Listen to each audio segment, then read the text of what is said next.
নমস্কার। আজকে আমি বানাচ্ছি পুলি পিঠে আর ভাজা পুলি পিঠে। কিভাবে আমি এই পিঠে বানাই তা আপনাদের সঙ্গে শেয়ার করছি।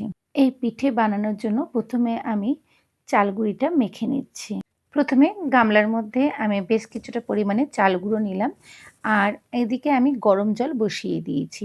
আমি এই চাল গুঁড়োটা মাখাবো কিন্তু গরম জল দিয়ে। চাল গুঁড়োর মধ্যে আমি পরিমাণ মতো নুন নিয়ে নিয়েছি আর নুনটা আমি চাল গুঁড়োর সঙ্গে ভালো করে মিশিয়ে নিলাম।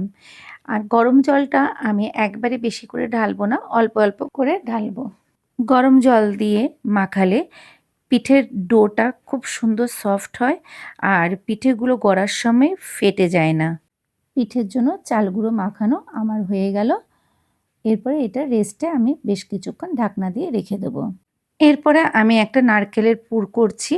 তার জন্য আমি 3টে বড় সাইজের নারকেল নিয়েছি। নারকেলগুলোকে ভালো করে কুড়িয়ে নিয়েছি। এরপর আমি গ্যাসের উপরে কড়াই বসিয়েছি। কড়াইটা যখন ভালো করে গরম হয়ে যাবে তখন আমি নারকেল কোড়াগুলো কড়াইতে দিয়ে দিলাম। গ্যাসের আঁচটা আমার মিডিয়াম ছিল। 3টে ছোট এলাচ আমি থেতো করে দিয়ে দিয়েছি। এলাচ দেওয়ার জন্য নারকেলের পুরটাতে খুব সুন্দর একটা সেন্ট ওঠে। তারপর মিডিয়াম টু লো ফ্লেমে নারকেলগুলো কিছুক্ষণ নাড়াচাড়া করে নিলাম। এরপর আমি দিয়েছি 250 মতন খেজুর গুড় আর বেশ খানিকটা পরিমাণে আখের গুড় দিয়েছি। সব একসঙ্গে ভালো করে মিশিয়ে নেব। নারকেল পুরটার মধ্যে একটু জুসি ভাব আনার জন্য আমি কিছুটা পরিমাণে লিকুইড খেজুর গুড় দিলাম। এরপর আবারও সব ভালো করে মিশিয়ে দিয়ে বেশ ভালো করে নাড়তে থাকবো। এইভাবে আমি তৈরি করে নিলাম পিঠের জন্য পুরটা। এরপর আমি সমস্ত পুর তুলে অন্য একটা পাত্রের মধ্যে রেখে দেব। এদিকে আমি পিঠেগুলো একে একে গড়ে নেব। তার জন্য আমি এই চাল গুঁড়ো মণ্ড থেকে কিছুটা পরিমাণে মণ্ড আলাদা করে রাখছি আর বাকিটা ঢাকা দিয়ে রেখে দেব, কারণ হাওয়া লাগলে এটা বেশ শুকনো হয়ে যায়। এবং সেটা থেকে আমি কতগুলো লেচি রেডি করে নিলাম। এই একটা লেচিকে নিলাম, নিয়ে গোল বাটির মতন করলাম। তার মধ্যে নারকেলের পুরটা কিছুটা পরিমাণে ঢুকিয়ে আমি মুখটা সিল করে দিলাম। এই পিঠেগুলো নিজের নিজের পছন্দ মতন শেপ করে নেওয়া যেতে পারে। এছাড়া আমার কাছে একটা পিঠে করার ছাঁচও আছে। সেই ছাঁচে করেও আমি অনেক সময় পিঠেগুলো করে নিই। এইভাবে আমি সবকটা পিঠে তৈরি করে নেব। পিঠে করার এই ছাঁচ দিয়ে মোমো তৈরি করা যায়। আমার সমস্ত পিঠেগুলো আমার রেডি হয়ে গেছে। আমি মোমো মেকারে করে এই পিঠেগুলো তৈরি করে নেব। তার জন্য আমি মোমো মেকারের এই পাত্রের মধ্যে পিঠেগুলো সব সাজিয়ে নেব আর 20 মিনিট জোর আঁচে রেখে দেব। 20 মিনিট পর আমার রেডি হয়ে যাবে এই পুলি পিঠেগুলো। এছাড়া আমি আরেকটা পদ্ধতিতেও করছি। ফুটো ফুটো একটা জামবাটির মধ্যে সমস্ত গড়া পিঠেগুলো নিয়ে নেব। একটা বড় গামলার মধ্যে জল বসাবো, তার মধ্যে এই জামবাটিটা রেখে দেব আর থালা ঢাকা দিয়ে গ্যাসের আঁচটা বাড়িয়ে দেব জোরে আর 20 মিনিট রেখে দেব।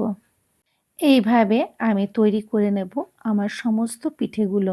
পিঠেগুলো খেতে খুবই দুর্দান্ত হয়েছিল। এই পিঠেগুলো টাটকা পিঠে যত ভালো লাগে তার থেকে বাসি পিঠেটা আরও বেশি ভালো লাগে।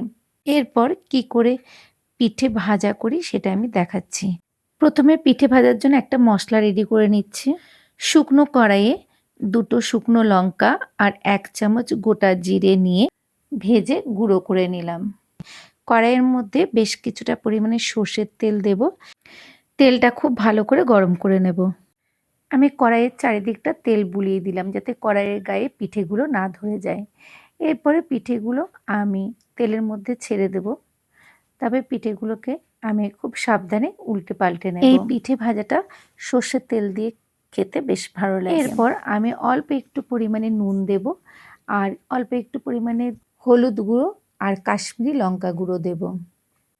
তারপরে খুব আস্তে আস্তে করে এগুলো ভাজতে থাকবো এবং খুব সাবধানে নাড়তে থাকবো যাতে পিঠেগুলো কোনোভাবে ভেঙে না যায়। এরপর ভাজা মশলাটা আমি পিঠেগুলোর উপর দিয়ে দেব। তারপর আরও কিছুক্ষণ নাড়াচাড়া করে আমি তুলে নেব। আমার তৈরি হয়ে গেল ভাজা পুলি পিঠে। খেতে খুবই অসাধারণ হয়েছিল আর ভীষণ জুসি হয়েছিল। আমার সেদ্ধ পুলির থেকেও এই ভাজা পুলি পিঠেটা খেতে আরও বেশি ভালো লেগেছে। এইভাবে বানিয়ে দেখতে পারেন। আমার ভিডিওটি যদি ভালো লেগে থাকে তাহলে প্লিজ একটা লাইক, শেয়ার, কমেন্টস আর সাবস্ক্রাইব করে দেবেন। পাশে থাকবেন। ভালো থাকবেন। নমস্কার।